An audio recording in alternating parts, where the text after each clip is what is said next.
Sebelum Satria Baja Hitam RX, sebelum dia berevolusi, ada satu pahlawan yang memulai segalanya. Dialah yang memulai Satria Baja Hitam, dengan motor belalang tempur yang sangat ikonik, dan menjadi legenda untuk anak-anak pada tahun itu bahkan hingga sekarang.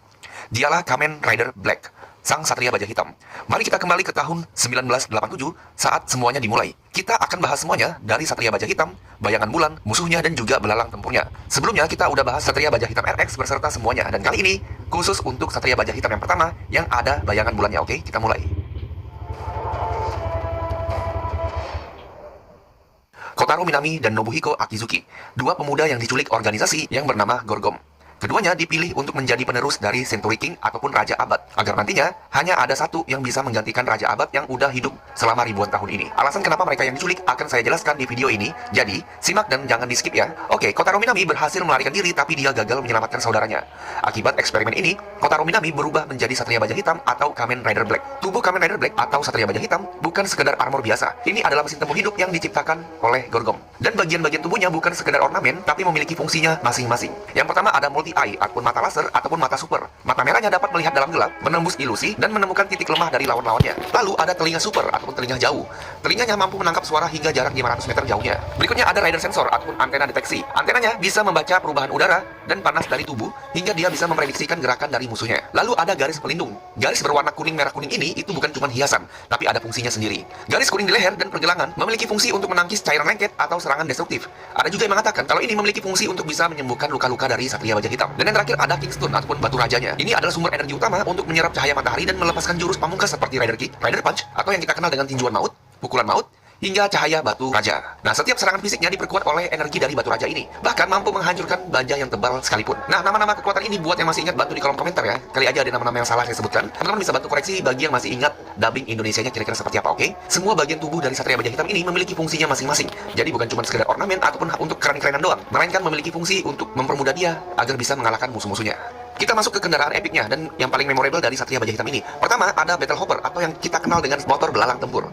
Nah, sepeda motor legendaris ini adalah sahabat sejati dari Kotaro Minami. Bukan sekadar kendaraan, belalang tempur adalah makhluk hidup ciptaan dari Gorgom yang awalnya ditugaskan membantu Shadow Moon ataupun bayangan bulan. Namun, dia memilih berpihak pada Satria Baja Hitam setelah tergerak oleh tekad dan kebaikan Kotaro Minami. Ya, sebenarnya motor ini akan digunakan oleh Black atau Shadow Moon jika dia benar-benar berada di pihak Gorgom. Berarti bakalan boncengan terus sih? Ya enggak? Oke, spesifikasi dan kemampuan dari Battle Hopper ini yang pertama adalah kecepatan. Dia bisa menempuh jarak secepat 500 km per jam dengan kecepatan dari belalang tempur ini. Lalu motor ini juga bisa melompat hingga 15 meter. Dan dia memiliki insting tempur dan bisa bertindak sendiri untuk melindungi Satria Baja Hitam dari mara bahaya. Dan yang paling penting adalah dia memiliki hubungan emosional ataupun dia bisa merespon terhadap panggilan Kotaro Minami dimanapun dia berada dan membutuhkannya. Ini yang benar-benar berkesan banget. Berikutnya ada motor yang paling kalian cari di kolom komentar pada video kita yang ini. Mana motor Road Sectornya? Nah, ini kita akan coba bahas nih. Jadi karena Road Sector adalah motor kedua yang digunakan oleh Satria Baja Hitam atau Kamen Rider Black dan merupakan prototipe dari sport bike yang awalnya dirancang oleh Yoichi Daimon untuk digunakan oleh pasukan Gorgom. Namun karena tidak digunakan sesuai tujuan awalnya, anak Yoichi Daimon atau Akira Daimon menyembunyikannya setelah mengetahui bahwa Kotaro Minami adalah Satria Baja Hitam. Akira menyerahkan Road Sector kepada Kotaro sebagai bentuk dukungan untuk melawan pasukan Gorgom. Nah, kecepatan maksimum dari Road Sector ini adalah 500 km per jam hingga 960 km per jam saat dalam mode Attack Shield-nya. Dia memiliki fitur Attack Shield ataupun kayak ada payungnya gitu, semacam perisai, dapat menahan serangan dan juga dapat menembus tembok-tembok yang ada di depannya. Nah, jadi kalau teman-teman bertanya di mana Road Sector di Satria Baja Hitam. Jadi, usai pertempuran melawan Gorgom, Kotaro mengembalikan Road Sector kepada Akira Daimon. Dan itu kenapa motor ini tidak pernah muncul lagi di film Satria Baja Hitam RX-nya karena udah dikembalikan oleh Kotaro Minami. Berikutnya kita bahas Shadow Moon atau yang kita kenal sebagai bayangan hitam. Bagi anak-anak yang tumbuh di era 80-90-an, ada satu nama yang begitu kuat melekat di ingatan kita waktu itu, yaitu satu sosok yang membuat kita terpaku di depan televisi di setiap minggu pagi, yaitu adalah bayangan hitam ataupun Shadow Moon. Musuh yang bukan hanya kuat tapi juga memiliki ikatan darah dan takdir yang kelam dengan sang Satria Baja Hitam. Yang dimana kalau dia jalan aja udah benar-benar khas banget. Bunyinya seperti ini kan. Nah, Nobuhiko Akizuki, sahabat sekaligus saudara angkat Kotaro, namun nasib berkata lain saat Gorgom menculik keduanya, menjadikan mereka sebagai calon penerus Raja Abad. Kotaro berhasil melarikan diri dan menjadi Satria Baja Hitam. Sedangkan Nobuhiko, dia terjebak di dalam markas Gorgom, benar-benar berubah menjadi Shadow Moon ataupun bayangan hitam, yang sudah full dikendalikan oleh Gorgom, atau yang biasanya disebut sebagai sang pelindung Gorgom dengan kekuatan yang mengerikan. Dengan Kingstone hijau, yang setara kekuatannya dengan Satria Baja Hitam, dan senjata legendaris Satan Saber, Shadow Moon menjadi lawan yang mustahil dikalahkan dengan mudah. Setiap kemunculannya, penonton saat itu pasti selalu dibuat tegang, karena kita tahu, jika bayangan hitam muncul, pertarungan besar akan terjadi. Tapi, tak banyak juga yang sangat menyukai bayangan hitam ini ketimbang Satria Baja Hitam. Jadi ngaku deh, mana nih fans yang jauh lebih menyukai bayangan hitam ketimbang Satria Baja Hitamnya sendiri? Komen di bawah ya. Nah, momen yang paling epic di film Satria Baja Hitam adalah pertarungan antara Satria Baja Hitam melawan bayangan hitam, yaitu Kamen Rider Black melawan Shadow Moon. Bukan sekedar duel antara pahlawan dan penjahat, ini adalah duel antara dua saudara yang dipisahkan oleh takdir, antara cahaya dan kegelapan, antara persahabatan dan pengkhianatan. Dan bagi kita yang menyaksikan waktu kecil, momen itu terasa begitu besar, begitu legendaris, dan begitu epic. Bahkan, jika kita nonton saat ini, kita nonton ulang, pertarungan epic antara Kamen Rider itu yang paling bagus adalah Satria Baja Hitam melawan Shadow Moon. Saya harus akui itu, saya sudah nonton semua era Heisei, bahkan Reiwa, pertarungan yang benar-benar epic dan dinantikan itu adalah Kamen Rider Black melawan Shadow Moon. Nah, hingga kini, nama bayangan hitam masih menjadi simbol musuh ikonik yang tak tergantikan. Saya setuju akan hal ini. Dan bagi anak-anak 80-90-an, dia bukan sekedar musuh Satria Baja Hitam. Dia adalah mimpi buruk, sekaligus kenangan yang tak pernah kita lupakan. Jujur di kolom komentar ya, kamu dulu tim Satria Baja Hitam atau timnya bayangan hitam? Oke, di balik semua tragedi yang menimpa Kotaro Minami dan Nobuhiko Akizuki, ada satu organisasi misterius yang menjadi dalang segalanya, yang menjadi ejek-ejekan kita dan bahkan menjadi perumpamaan kita saat ini, yaitu adalah Gorgom. Gorgom adalah sebuah sekte kuno penyembah kegelapan yang bertujuan menciptakan raja abad baru untuk menguasai dunia. Ada 3 jenderal yang berpakaian serba putih. Nah, seseram-seramnya mereka dalam bentuk ini, saya masih trauma jika melihat putih-putih yang versi Mumun dan Jeffrey ini. Oke, kita lanjut. Oke, sebelum ketiga jenderal, ini ada musuh yang cukup kuat yang menjadi musuh bebuyutan Satria Baja Hitam. Yang pertama ada Bilgenia, musuh dari masa lalu yang dibangkitkan, dan ia lahir 30.000 tahun yang lalu pada hari terjadinya gerhana matahari, sama seperti Kotaro dan juga Nobuhiko yang lahir saat gerhana matahari. Namun, Kingston ataupun Batu Raja tidak pernah diberikan kepadanya karena Raja Abad ataupun Raja Pencipta tidak menyukainya sehingga ia tidak bisa menjadi Raja Pencipta selanjutnya. Nah, dalam episode 22, Bilgenia kembali ke bentuk wajah putihnya yang lama, yang dari 30.000 tahun yang lalu, dan ini saya sempat takut melihat mukanya yang ini sih, serem banget sumpah. Nah, dalam episode 25, ia menyuruh murid Yoichi Daimon, yaitu adalah Egami, untuk menciptakan Hell Shooter ataupun motor tandingannya Road Sector lah. Dan ia menggunakannya untuk menantang Kamen Rider Black ataupun Satria Baja Hitam dengan Road Sectornya. Bilgenia juga mengambil Satan Saber ataupun pedang setan, dan dia menjadi semakin kuat. Hingga pada akhirnya, bayangan hitam ataupun Shadow Moon bangkit untuk pertama kalinya, dan dia berhasil mengalahkan Bilgenia ini serta merebut pedang setannya ataupun Satan Sabernya. Nah, setelah ini, baru pertarungan antara Satria Baja Hitam melawan bayangan hitam yang sudah kita bahas di menit sebelumnya. Yang kedua ada Bishom, ataupun monster kayak dinosaurus terbang zaman kuno. Dia adalah salah satu dari 3 imam besar, dan merupakan satu-satunya perempuan yang memiliki paras yang cantik kalau dalam mode manusianya, dan memiliki bentuk monster seperti Pterasaurus. Dulu saya ngira ini kelawar loh, sumpah. Nah, pertarungan terakhir dengan Satria Baja Hitam, Bishom menculik Kyoko dan menahan Satria Baja Hitam agar Shadow Moon dapat menembaknya dari jarak jauh dan mengenai Satria Baja Hitam. Akan tetapi, Satria Baja Hitam berhasil memutar tubuhnya sehingga serangan itu berhasil mengenai Bishom dan Bishom pun tewas di tempat. Oke, berikutnya ada Barom. Barom biasanya bertanggung jawab atas penempatan mutan Gorgom, dan dia berbentuk seperti singa laut, hybrid dengan monster yang lainnya. Nah, setelah kematian Bishom, Barom berlatih untuk membalaskan dendamnya dan bahkan meminta bantuan dari Whale Mutant ataupun monster paus. Barom mulai menggunakan kecepatan supernya untuk mengalahkan Satria Baja Hitam. Saat hendak melumpuhkan Satria Baja Hitam, Barom menggunakan senjata berbentuk gadingnya untuk menusuk Whale Mutant. Akan tetapi, monster paus berhasil membalikkan keadaan. Nah, setelah kalah, Barom mengingatkan Kotaro bahwa ia masih harus menghadapi bayangan hitam atau Shadow Moon, sebelum pada akhirnya dia meneriakkan nama Shadow Moon sebagai kata-kata terakhirnya. Berikutnya ada Darom. Darom itu bentuknya seperti serangga ataupun kecoak putih itulah. Nah, setelah Shadow Moon mengalahkan Kamen Rider Black, Darom dikirim bersama monster kelelawar untuk menemukan jasad dari Satria Baja Hitam. Darom menemukan gua monster paus ataupun monster lumba-lumba kalau nggak salah, dan mengetahui bahwa ia telah dihidupkan kembali melalui upacara kebangkitan yang dilakukan oleh suku monster paus. Ini saya lupa nih antara monster paus atau monster lumba-lumba, yang apal komen di bawah ya. Nah, Darom dan juga monster kelelawar kemudian memerintahkan beberapa pemuja Gorgom untuk menangkap monster paus ini sebagai umpan agar Satria Baja Hitam dapat muncul. Nah, setelah Satria Baja Hitam melihat kondisi monster paus, ia kemudian menggunakan Kingston Flash, cahaya batu raja, untuk menangkis serangan Darom sebelum mengalahkannya dengan tendangan mautnya. Nah, yang terakhir ada Kujira Kaijin. Dia adalah lumba-lumba penyelamat ataupun monster paus yang tadi. Tidak semua Kaijin adalah musuh. Kujira Kaijin, monster lumba-lumba, adalah salah satu yang paling diingat karena dia berhasil menyelamatkan Kotaro dari kematian setelah melawan bayangan hitam. Kamu ada kesan nggak dengan monster lumba-lumba yang satu ini? Komen di bawah ya. Di puncak semua konflik Satria Baja Hitam, ada satu sosok yang menjadi sumber dari segala permasalahan ini, yaitu adalah Creation King ataupun Raja Abad. Dialah penguasa abadi Gorgom, makhluk purba yang udah hidup ribuan tahun dengan kekuatan Kingstonnya. Tapi, kekuatannya mulai memudar dan ia membutuhkan penerusnya. Dicarilah 2 pemuda yang lahir saat gerhana matahari. Dia adalah Kotaro Minami dan juga Nobuhiko Akizuki. Dia dipilih menjadi Century King atau kita sebut sebagai Black Sun dan juga Shadow Moon. Dari mereka berdua, hanya salah satu yang boleh hidup, dan yang memenangkan pertarungan akan menjadi Creation King yang baru. Nah, pertarungan terakhir terjadi antara bayangan bulan dan juga Satria Baja Hitam, yang dimenangkan oleh Satria Baja Hitam. Satria Baja Hitam menolak untuk menjadi Century King, dan dia menusuk jantung Century King di markas Gorgom yang mulai runtuh.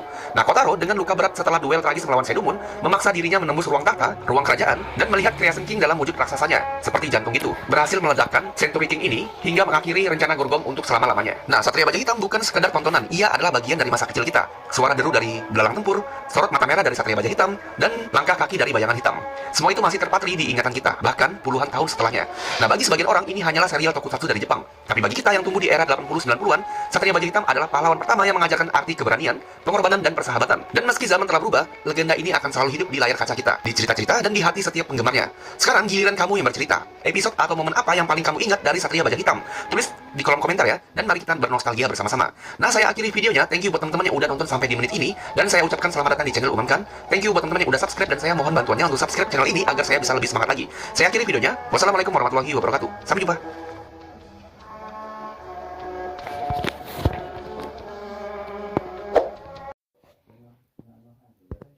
Bayangin kamu pulang sekolah di tahun 90-an, masih pakai seragam, langsung duduk di depan TV tabungmu. Atau kamu habis main di luar rumah, dan tahu kalau sore itu ada film favorit kamu, yaitu ada Satria Baja Hitam di hari Selasa. Langsung deh bergegas mandi dan duduk di depan TV tabungmu. Lalu teman-temanmu pada berdatangan semua untuk menonton hal yang sama, Satria Baja Hitam RX. Itu bukan cuma kalimat, tapi mantra yang bikin kita semua terdiam di depan televisi. Suara berubah, efek musik yang sangat khas, hingga aksi heroik dari Satria Baja Hitam menjadi bagian dari kenangan emas untuk anak-anak Indonesia kala itu. Bukan sekedar tokusatsu, ia adalah simbol masa kecil, simbol keberanian, dan ikon pahlawan generasi 80-90-an. Tapi tahukah kamu bahwa Black RX juga rider pertama yang memiliki lebih dari satu bentuk utama, yang benar-benar berubah bentuk tanpa melakukan repaint. Kalau sebelumnya ada Stronger dan juga Skyrider, nah di Black RX ini perubahannya benar-benar sangat signifikan. Video ini akan membahas tuntas seputar Kamen Rider Black RX, semua musuh pentingnya, kendaraan legendarisnya, dan kenapa RX layak disebut sebagai Satria Baja Hitam sejati, bahkan hingga di era modern ini. Jadi saksikan video kita sampai selesai ya.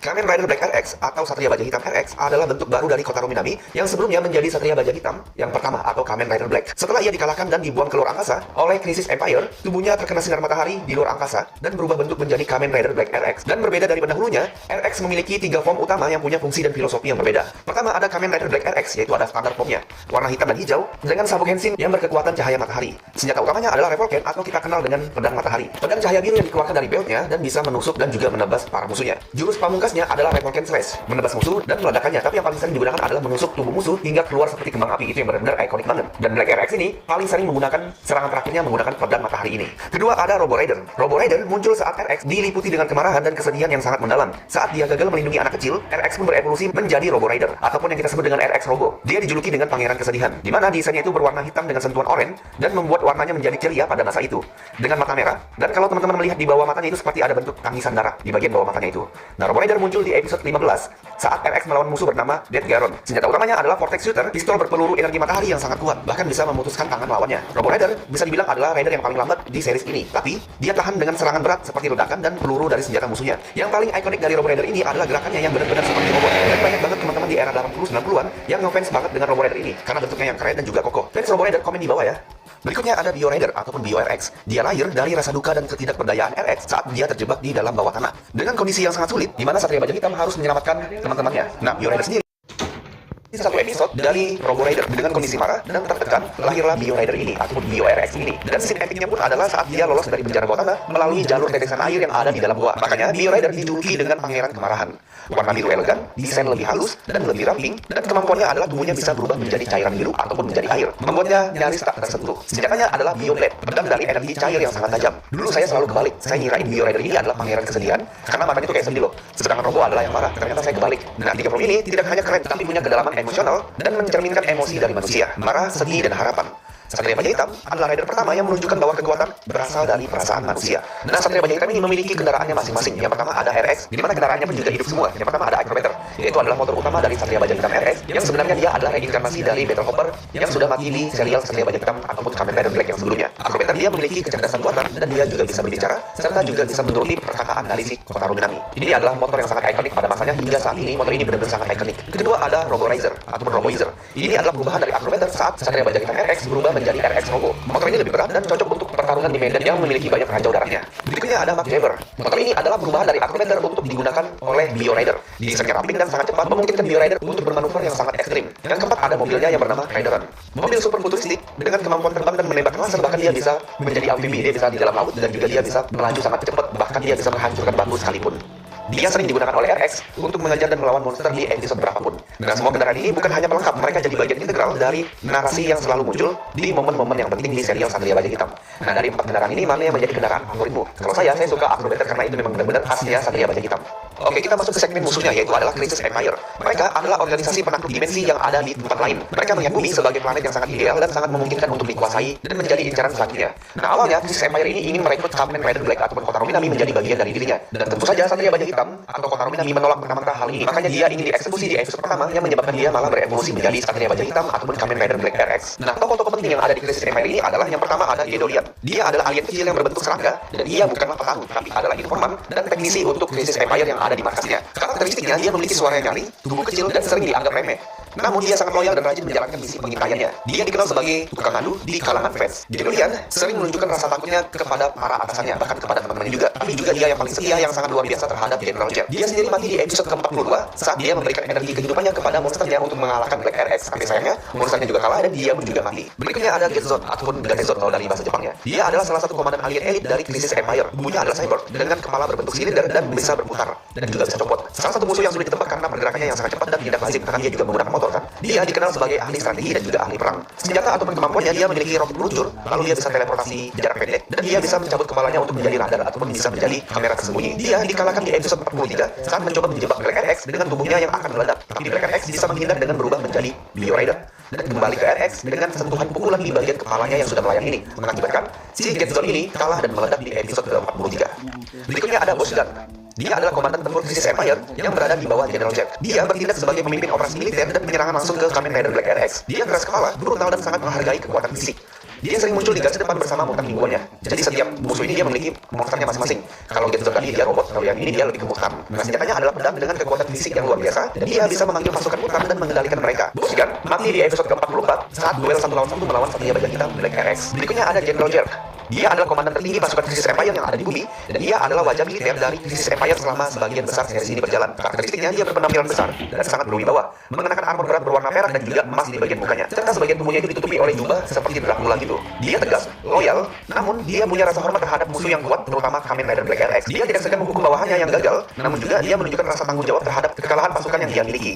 Nah, dia ini lebih taktis dibandingkan kejam sih kalau menurut saya. General Jerk wafat di episode ke-46 dengan bentuk Jerk Midler. Itu adalah perubahan ataupun wujud asli dari General Jerk ini. Dia kalah di episode 46 setelah pertarungan sengit melawan Kamen Rider Black RX atau Satria Baja Hitam RX. Berikutnya ada Mani Baron, penyihir wanita di Crisis Empire, dan dia adalah satu-satunya tokoh wanita yang sangat penting dalam kelompok ini. Dia manipulatif, licik, dan sangat loyal kepada Crisis Empire. Dia menggunakan sihir dan tipu daya untuk menjebak Kamen Rider Black RX dan sekutunya. Dan dia bisa berubah bentuk dan memanipulasi pikiran manusia. Senjatanya adalah teleportasi, sihir ilusi, penyamaran, dan dia sering menggunakan wanita atau anak kecil untuk menjebak Satria Baja Hitam secara emosional. Nah, kekalahan Mani Baron pertama itu sebenarnya ada di episode 45, tapi sebelum dia kalah total, dia melarikan diri. Dan barulah dia wafat di episode 47, dan itu pun dia dihianati oleh bos besarnya. Jadi bukan Kotaro Minami yang mengalahkannya, tapi dia dihianati oleh bos besarnya. Yang terakhir ada Kolonel Dasmander. Dia adalah agen rahasia elit di Crisis Empire yang baru tampil di pertengahan hingga akhir seriesnya. Dia diangkat menjadi komandan setelah Jack dianggap gagal. Wujudnya adalah pria atau manusia yang menggunakan pakaian tempur ataupun seragam seperti kolonial gitu. Sifatnya dia manipulatif, ambisius, dan tidak loyal pada siapapun kecuali ambisinya sendiri. Dia menggunakan kaki kotor dan mengkhianati untuk bisa naik jabatan. Dan dialah yang menjadi bos terakhir ataupun final boss di film Satria Baja Hitam ini. Setelah kalah dalam wujud manusianya yang berbentuk Kolonel Dasmander, dia berubah menjadi monster yang berbentuk rambutan. Maksudnya adalah Crisis Kaisar. Dan tentunya dia berhasil dikalahkan oleh Satria Baja Hitam. Oh ya, jadi mendekati episode terakhir, Satria Baja Hitam ini dibantu oleh senior-seniornya dari Kamen Rider Ichigo sampai Kamen Rider. Tulis di kolom komentar, kita akan coba bahas Satria Baja Hitam yang ditolong oleh Rider Showa lainnya, oke? Nah, setiap anggota memiliki peran unik dan terkadang konflik internal juga terjadi di antara mereka. Mereka pun bukan sekedar musuh mingguan, tapi karakter dengan ambisi dan dendam untuk menghancurkan planet bumi. Crisis Empire bukan cuma penjahat, mereka adalah ancaman eksistensial di film Satria Baja Hitam ini. Nah, jadi itulah hal-hal penting yang ada di serial Satria Baja Hitam. Kamen Rider Black RX bukan sekedar karakter, dia adalah bagian dari memori kolektif untuk anak-anak Indonesia pada masa itu. Dari lagu awalnya sampai lagu penutupnya itu benar-benar berkesan dan sangat mengena di hati kita. Di era sekarang banyak yang mulai mengenal RX dari YouTube, Reels, dan TikTok, bahkan di video-video saya sebelumnya. Tapi tak ada yang bisa menandingi rasa melihat RX saat melihatnya di TV tabung zaman dulu. Nah, kalau Satria Baja Hitam muncul lagi di masa sekarang dengan desain modern, apakah dia masih bisa menyentuh hati generasi baru? Satria Baja Hitam yang Black itu udah muncul versi ributnya, yaitu Black Sun. Tapi yang Black RX ini belum ada muncul sama sekali ributnya. Apa harapan teman-teman jika Satria Baja Hitam RX ini beneran dirilis dengan versi terbarunya? Apa harapan teman-teman? Tulis di kolom komentar ya. Yuk kita diskusi di kolom komentar. Mana bentuk favoritmu? Apa kendaraan impianmu waktu kecil? Dan kalau kamu pernah terlihat mantra Aji waktu kecil, kamu layak untuk klik tombol subscribe di bawah ini, oke? Terima kasih sudah menonton hingga menit terakhir, dan saya ucapkan semoga teman-teman sehat selalu dan sampai jumpa di video berikutnya, oke? Saya Umam, pamit undur diri. Wassalamualaikum warahmatullahi wabarakatuh.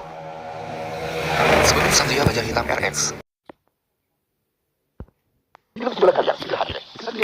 Selamat menonton. Kalau kamu tumbuh di era 80-90-an, mendengar kata Satria Baja Hitam, apa yang langsung kepikiran di pikiranmu? Jurus mantra Aji? Atau suara dubbing yang khas dan suara motor belalang tempur? Video ini akan membawa kalian sedikit mengenang masa lalu kita yang sangat menyenangkan dulu. Di saat kondisi kita yang saat ini lelah dengan dunia ini, lelah dengan mengais rezeki untuk menghidupi keluarga kita, dan mulai lelah dengan negeri ini yang entah kemana arahnya. Ayo kita lihat secerca masa lalu kita yang sangat menyenangkan dulu, sambil mengingat perjuanganmu untuk menonton film ini, yang berjalan ke kampung sebelah untuk numpang di rumah tetangga. Tapi sebelum itu ada ritual seperti cuci kaki dan mandi dulu, bahkan kamu hanya bisa mengintip dari jendela tetanggamu yang ada TV tabungnya. Semua itu sangat berkesan, bukan? Nah, di video kita kali ini kita akan membahas perjalanan Satria Baja Hitam di Indonesia yang bukan sekedar tontonan. Karena di video ini akan membangkitkan momen nostalgia teman-teman yang belum teman-teman lupakan hingga hari ini. Nonton bareng di TV tabung tetangga. Dulu, belum semua rumah memiliki TV-nya sendiri-sendiri. Jadi, pas serial ini tayang, baik di hari Minggu ataupun di hari Selasa di jam 5 sore, anak-anak di kampung atau perumahan sering berbondong-bondong ke rumah tetangga yang memiliki TV tabung. Ada yang bayar 50 perak atau 100 perak, bahkan ada yang wajib membeli dagangan yang punya rumah agar bisa nonton Satria Baja Hitam. Suasananya bukan cuma nonton, tapi menjadi acara kumpul dengan teman-teman yang dikenal maupun yang tidak dikenal. Dan bahkan ada yang rela berjalan kilometer untuk bisa mencari rumah yang memiliki TV tabung untuk disinggahi. Nah, waktu itu belum ada yang namanya smartphone, apalagi internet. Tapi kita se-Indonesia mengalami hal yang sama dengan cerita-cerita yang sama persis. Padahal tidak ada hype apapun kan. Baru saya sadari kalau semua wilayah di Indonesia memiliki momen yang sama seperti yang saya alami, walaupun di wilayah yang berbeda-beda. Itu yang benar-benar luar biasa dari fenomena Satria Baja Hitam pada masa itu. Masuknya film Black di RCTI. Jelas bukan kembali untuk membela kebenaran.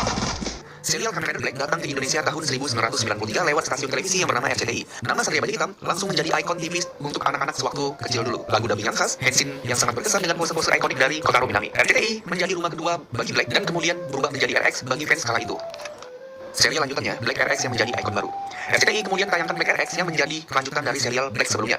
Kotaro Minami tidak mati tapi dia berevolusi. RX hadir dengan armor baru yang bisa berubah menjadi Robo dan Dio yang sangat keren. Dan bahkan motornya yang ikonik yang tadinya belalang tempur berwarna hijau menjadi berwarna kuning biru yang dinamai dengan Acrobator. Dan juga bisa berubah menjadi Robo Riser dan juga Mark Jagger sesuai dengan penggunaan formnya. Penonton dibuat terkesima dengan adanya mobil berwarna merah yang bernama Raideron.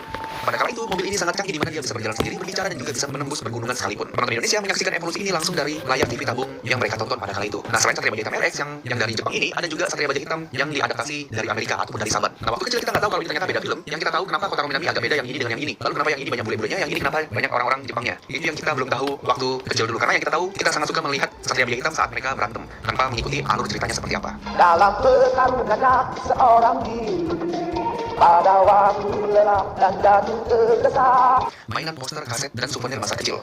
Nah, gak cuma tontonan, Satria Baja Hitam juga hadir lewat mainan dan memorabilia. Fans kala itu juga berburu kaset pita demi nostalgia. Dan ternyata waktu itu ada juga yang ngejual kaset pita, yang dimana saya baru tahu kalau barang seperti itu ternyata ada dijual di masa lalu dulu ya. Ternyata ada juga yang ngejual kaset-kaset yang isinya itu lagu-lagu dari Satria Baja Hitam. Itu saya juga baru tahu, teman-teman. Lalu ada juga yang menjual topengnya di pasar malam. Serta yang benar-benar berkesan adalah kacamata khasnya. Dan saya ini kayaknya dulu punya deh. Dan sekarang udah tak kemana pastinya. Lalu ada juga yang menjual souvenir ataupun mainan, walaupun bukan keluaran Bandai, tapi kita waktu kecil dulu mana peduli dengan merek. Lihat bentuknya yang mirip, langsung aja mereka minta ke orang tua buat dibeliin Satria Baja Hitam ini. Tapi dengan tantangannya masing-masing. Yang pasti ada di rumah teman-teman pasti poster atau tabloid dari Satria Baja Hitam kan? Ya minimal poster yang dijual di mama-mama SD zaman dulu. Nah, kalau saya pribadi saya nemuin Satria Baja Hitam itu dari tabloid yang saya temukan dari reruntuhan rumah. Jadi ya kayak mulung gitu sih sebenarnya. Lalu juga ada mainan umbul-umbul atau gambaran atau wayangan, quartet apalagi namanya. Ini juga menjadi hal yang sangat berkesan. Dulu ya dek, kita om-om ini suka nahan gak makan saat istirahat di jam sekolah demi bisa beli gambaran atau umbul-umbul Satria Baja Hitam untuk dimainin pas pulang sekolahnya nanti. Ada yang main tos, ada yang main tebak nomor dan juga banyak lagi permainan yang bisa kami mainkan dengan gambar-gambar ini. Kalau di daerah kalian apa nama umbul-umbul ini ataupun gambaran ini, komen di bawah dengan menyertakan wilayah mana kalian berada, oke? Nah, selain mainan tradisional, ada juga hal-hal yang sering dimainkan oleh generasi 80-90-an, seperti membuat belalang tempur dengan kardus dan ditempel di sepeda. Ada juga yang ngecat sepedanya menjadi warna hijau agar mirip dengan belalang tempur. Lalu ada juga yang membuat sabuknya dengan kertas ataupun dengan kardus bekas Indomie. Masih banyak lagi kenangan-kenangan kita pada mainan Satria Baja Hitam di waktu dulu. Jika ada yang kurang, minta tolong lengkapi di kolom komentar ya. Oh ya, kita perlu bahas nggak mainan zaman sekarang terkait Satria Baja Hitam? Banyak banget loh dan harganya lumayan oke loh. Yang intinya dulu banyak banget pernak-pernik Satria Baja Hitam dari warung kecil di kampung bahkan sampai toko-toko besar yang ada di kota-kota besar. Ini semua membuktikan sebesar apa fandom Satria Baja Hitam pada waktu itu tanpa internet dan tanpa media yang bisa saling share di wilayah masing-masing. Nostalgia komunitas dan media sosial. Nah, kita maju ke era modern sosial yang kita singgahi hari ini. Dari cosplay Satria Baja Hitam, koleksi mainan-mainan mahal Satria Baja Hitam yang baru, seperti SRV Guard, Hot Toys, Hot Toys, dan saya belum sampai di sini. Baru sampai beli yang ini nih, udah pernah keren ya. Lalu ada juga jasa pembuatan motor belalang tempur yang kian banyak di Indonesia yang menandakan bahwa jiwa anak-anak di tahun 80-90-an masih ada dan masih membekas. Belalang tempur sering bikin netizen kecil langsung nostalgia dan berasa kembali ke tahun 90-an. Begitu komentar mereka. Jadi intinya banyak banget bengkel-bengkel ataupun apa namanya yang bisa membuat motor custom dengan bentuk belalang tempur dan itu keren semua. Ya, sayang banget kalau di Indonesia regulasi berkendaraan ada ya, jadi nggak bisa menggunakan ini di jalanan umum karena bisa-bisa kita ditilang sih nantinya. Nah, kenapa fenomena ini sering terjadi walaupun mereka udah dewasa tapi mereka masih cosplay, masih rela ngeluarin uang berjuta-juta buat bisa custom belalang tempur? Itu dikarenakan, ini kita jujur-jujuran aja ya, dewasa ini membuat kita lelah. Tuntutan pekerjaan, target pekerjaan yang membabi buta, lalu mencari rezeki yang memang makin sulit.